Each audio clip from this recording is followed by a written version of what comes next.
Assalamualaikum warahmatullahi wabarakatuh. Apa kabar teman-teman guru sekalian? Pada video kali ini kita sudah sampai di pembahasan soal P3K kompetensi teknis guru 2021 ya. Bagi yang belum nonton part-part sebelumnya, silahkan buka di playlist. Di situ sudah saya kumpulkan dalam satu playlist untuk kompetensi teknis guru. Bagi yang baru bergabung, mohon bantuannya untuk klik subscribe. Mudah-mudahan dengan klik subscribe dan like bisa memudahkan teman-teman dalam memahami materi dalam lulus nanti. Amin. Oke, sekarang kita sudah di part 9. Kita masuk ke soal langsung. Ini soal yang pertama. Jadi kalau teman-teman ingin jawab soalnya, silahkan di pause dulu. Saya akan kasih jeda bareng 1 detik atau sampai 2 detik ya. Kemudian masuk ke pembahasan. Jadi kalau mau jawab silahkan di pause dulu, kemudian ditulis ya berapa jawaban yang benar, berapa jawaban yang salah, kemudian coba tulis di komentar teman-teman. Oke ya. Baik. Jenis-jenis pembelajaran dapat diklasifikasikan sebagai berikut. A. Fakta, konsep, prinsip, prosedur, sikap. B. Fakta, konsep, prinsip, definisi, aksioma. C. Fakta, konsep, prinsip, definisi, prosedur. D. Fakta, konsep, definisi, aksioma, prosedur.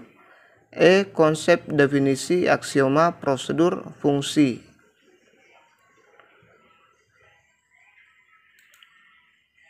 Oke, jadi jawabannya ada di option A, yaitu fakta, konsep, prinsip, prosedur, dan sikap. Ya, dia fakta, pengertian dari fakta. Fakta adalah segala hal yang terwujud kenyataan dan kebenaran, meliputi nama, nama objek, peristiwa sejarah, lambang, nama tempat, nama orang, nama bagian atau komponen suatu benda dan sebagainya. Saya yakin Bapak Ibu paham semuanya. Kemudian konsep, segala yang berwujud pengertian-pengertian baru yang bisa timbul sebagai hasil pemikiran, meliputi definisi, pengertian, ciri khusus, hakikat, inti, isi, dan sebagainya. Kemudian prinsip, berupa hal-hal utama, pokok, dan memiliki posisi terpenting, meliputi dalil, rumus, adagum, postulat, paradigma, teorema, serta hubungan antara konsep yang menggambarkan implikasi sebab akibat. Kemudian prosedur meliputi langkah-langkah secara sistematis atau berurutan dalam mengerjakan suatu aktivitas dan kronologi suatu sistem. Kemudian sikap atau nilai merupakan hasil belajar aspek efektif, misalnya nilai kejujuran, kasih sayang, tolong menolong, semangat dan minat belajar dan bekerja, dan lain-lain sebagainya. Kita lanjut ke soal berikutnya. Untuk memudahkan penetapan materi pembelajaran dapat mengacu pada rumusan A. Kompetensi dasar, B. Kompetensi standar kompetensi, C. Indikator, D. Metode pembelajaran, E. Sumber belajar.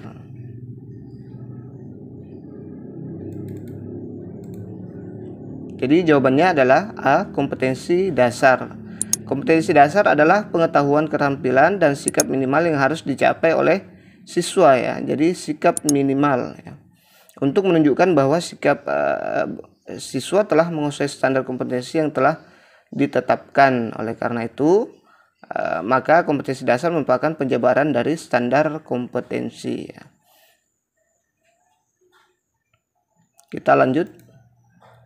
Di bawah ini merupakan pengidentifikasian materi pembelajaran yang menunjang pencapaian kompetensi dasar. 1. Potensi peserta didik, karakteristik mata pelajaran, relevansi dengan karakteristik daerah. 2. Tingkat perkembangan fisik, intelektual, emosional, sosial, dan spiritual peserta didik. 3. Kebermanfaatan bagi peserta didik, struktur keilmuan, aktualitas, kedalaman, dan keluasan materi pembelajaran. 4. Kemampuan guru dan ketersediaan referensi. 5. Relevansi dengan kebutuhan peserta didik, tuntutan lingkungan, dan alokasi waktu. Dan yang keenam adalah dana yang tersedia. Dalam mengidentifikasi materi pembelajaran yang diampu, guru harus memperhatikan antara lain nomor A 1234, B 2356, C 1235, D 1245, E 3456.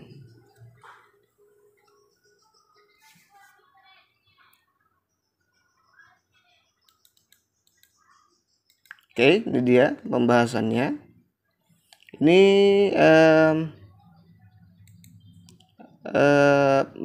untuk mengidentifikasi materi pembelajarannya. Ini ada 6. Itu yang pertama adalah A. Relevansi materi pokok dengan SK dan KDE atau standar kompetensi dan kompetensi dasar. Kemudian B. Tingkat perkembangan fisik, intelektual, emosional, sosial, dan spiritual peserta didik. Kemudian yang C. Kebermanfaatan bagi peserta didik. D. Struktur keilmuan. E. Kedalaman dan keluasan materi. F. Relevansi dengan kebutuhan peserta didik dan tuntutan lingkungan. Dan G adalah alokasi waktu, ya. 7 ya, maaf bukan 6. Jadi jawaban yang benar itu ada di option C, yaitu 1, 2, dan 3 ya. Kita lanjut ya. Upaya guru dalam memanfaatkan hasil analisis untuk menentukan ketuntasan belajar antara lain sebagai berikut. A. Menentukan kriteria keberhasilan belajar. B. Mengklasifikasi siswa berdasarkan hasil capaian belajarnya. C. Mencari letak kelemahan serta secara umum dilihat dari kriteria keberhasilan yang diharapkan. D. Merencanakan pengajaran remedi. E. Mengadakan tes remedi.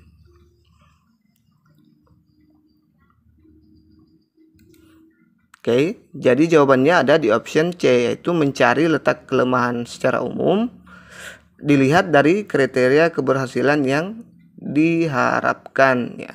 Jadi ini adalah upaya guru dalam memanfaatkan hasil analisis ya.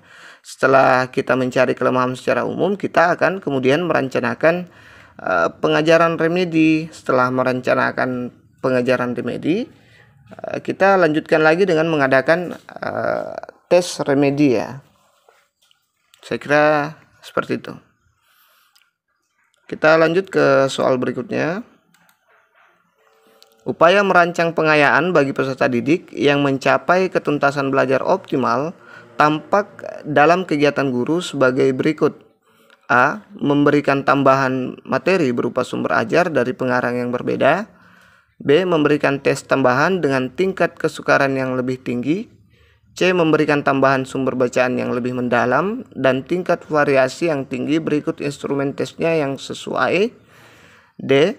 Diberikan materi bahan ajar yang lebih tinggi tingkatannya dan pengerjaan soal-soalnya yang memiliki kesulitan tinggi. E. Memberikan tambahan materi berupa sumber ajar dari penerbit yang berbeda.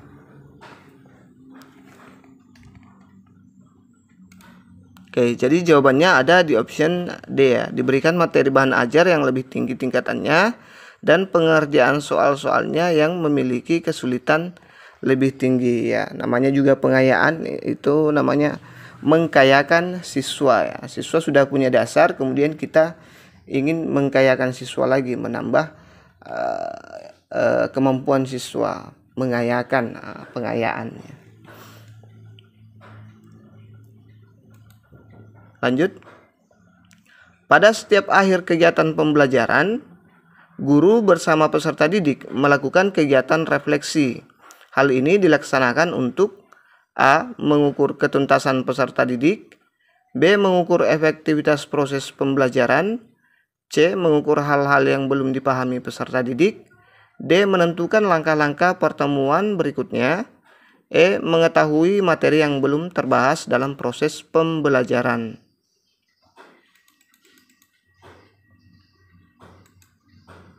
Oke, jadi jawabannya adalah mengukur hal-hal yang belum dipahami peserta didik ya.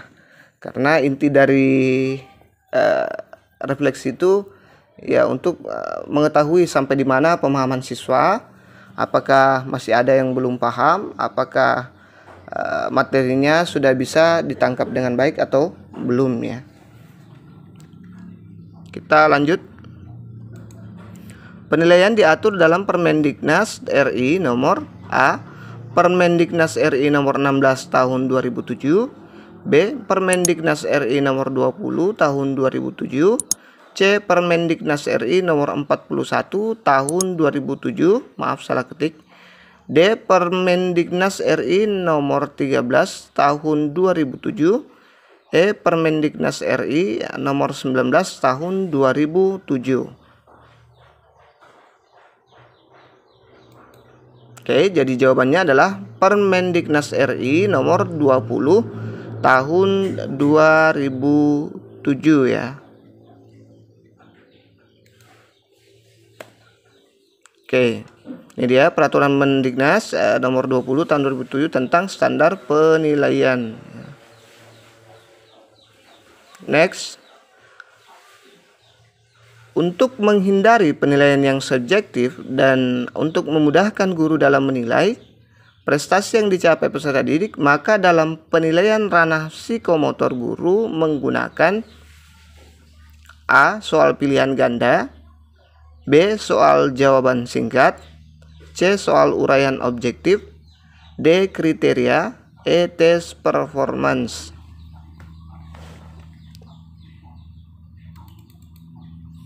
Oke, jadi jawabannya ada di option E ya, tes performance. Tes performa merupakan bentuk tes yang menuntut jawaban siswa dalam bentuk perilaku, tindakan, perbuatan, unjuk kerja atau keterampilan melalui tugas-tugas tertentu ya. Jadi kata kuncinya ada di ranah psikomotor ya, yang ini ya. Oke, ada di ranah psikomotor. Kalau psikomotor itu kan berhubungan dengan gerak ya. Jadi yang terbaik itu adalah tes performance supaya subjektif ya, karena siswa semua pasti melihat juga dengan performance dari rekan-rekannya.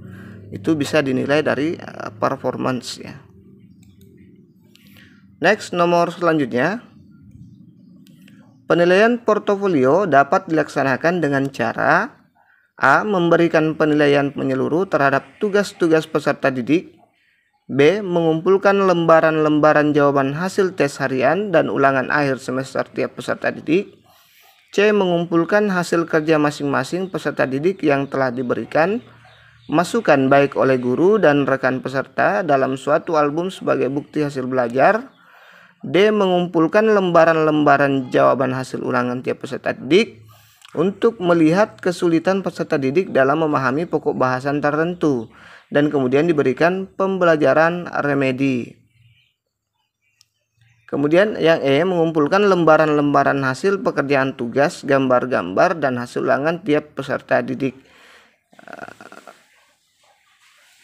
Oke, ini dia pembahasannya, yaitu mengumpulkan hasil kerja masing-masing peserta didik yang telah diberikan masukan baik guru dan rekan peserta didik dalam suatu album sebagai bukti hasil belajar ya.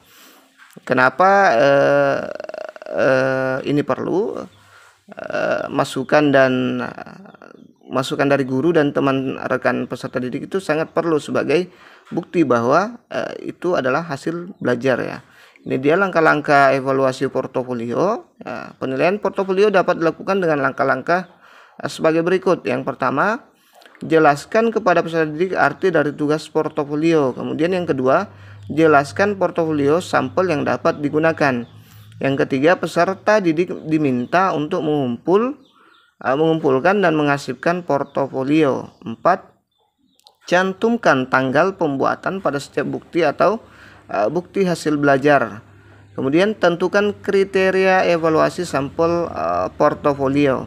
Yang terakhir adalah melakukan perbaikan portofolio yang tidak memenuhi kriteria.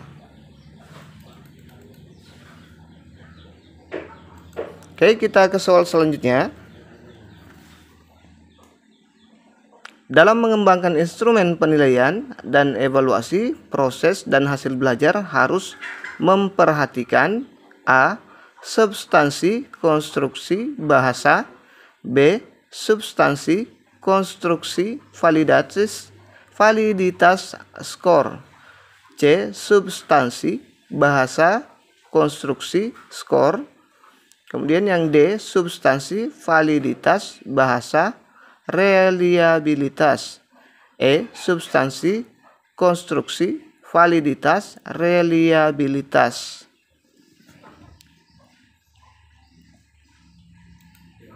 Oke, dari jawabannya ada di option A ya, substansi, konstruksi, bahasa ya. Ini dia instrumen penilaian hasil belajar yang digunakan pendidik memenuhi persyaratan. A. Substansi adalah mempresentasikan kompetensi yang dinilai. Kemudian B. Konstruksi adalah memenuhi persyaratan teknis sesuai dengan bentuk instrumen yang digunakan. Kemudian yang C adalah bahasa, adalah menggunakan bahasa yang baik dan benar serta komunikatif sesuai dengan taraf perkembangan peserta didik. Mekanisme, prosedur, dan instrumen penilaian hasil belajar peserta didik diambil dari Peraturan Menteri Pendidikan Nomor 20 Tahun 2007 ya. Next.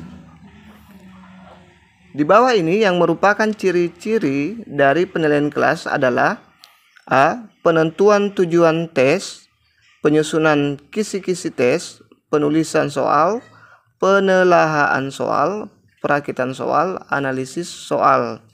B. Penyusunan kisi-kisi tes, penulisan kartu soal, kemudian penelaahan soal, perakitan soal, penyajian tes, scoring, pelaporan hasil tes. Kemudian yang C. Belajar tuntas, penilaian otentik, berkesinambungan berdasarkan acuan norma, menggunakan berbagai teknik dan instrumen penilaian. D. Belajar tuntas, penilaian otentik, berkesinambungan berdasarkan acuan kriteria, menggunakan berbagai teknik dan instrumen penilaian. E. Tes tertulis, tes lisan, tes praktik atau tes kinerja, tugas proyek, portofolio.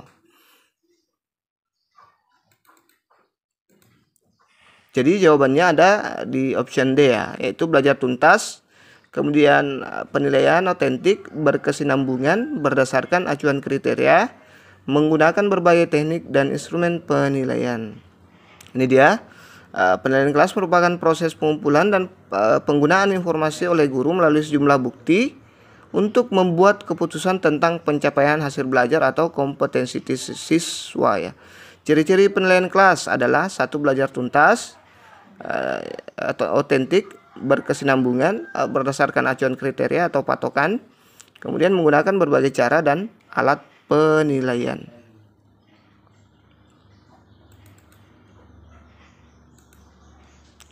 Kita lanjut ke soal berikutnya. Untuk memperoleh penilaian hasil belajar yang baik meliputi aspek A. Kepribadian, kognitif, afektif. B. Kognitif, kepribadian, psikomotor. C. Afektif, kognitif, mental. D. Kognitif, psikomotor, afektif. E. Psikomotor, kognitif, minat.